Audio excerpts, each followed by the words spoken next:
Hello, आज मी भाजी बनवली आहे ना, त्याला आमच्या इकडं तर श्रावण घेवडा म्हणतात. मी सर्च केलं तेव्हा असं कळालं की याला फरसबीसुद्धा म्हणतात. तर आमच्याकडं ही भाजी डायरेक्ट फोडणी टाकत नाहीत. सगळ्यात आधी तर त्याला असं त्याचं गवारीसारखं त्याचं जे नार असतं ना, ते काढून घ्यायचं.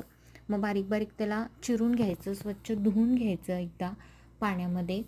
मग मग त्याला तेलामध्ये ना 2-3 चमचे तेलामध्ये आधी भाजून घ्यायचं चांगलं. त्याचा कलर चेंज होईपर्यंत किंवा आपण म्हणतो बघा त्याला जी भाजी असते ना गवारीची किंवा ही श्रावण घेवडा त्याला असं डाग पडतो. कढई पण अशी करपते आणि जी भाजी असते ते बीन्स असतात त्यालासुद्धा असं डाग पडतो. तर ते डाग पडूपर्यंत त्याला भाजून घ्यायचं. नंतर त्याच कढईमध्ये तेल टाकायचं. तेलामध्ये जिरे टाकायचे थोडेसे, लसूण टाकायचा. जिरे आणि लसूण भाजले की त्यामध्ये कांदा टाकायचा एक बारीक चिरलेला.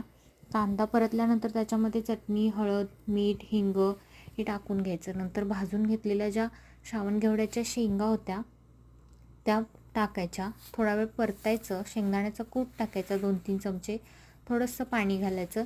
एकदम थोडंसं पाणी घालायचं, जास्त घालायचं नाही. अर्धी वाटी वगैरे घालायचं. मी अर्धी वाटी घातलं होतं इथं.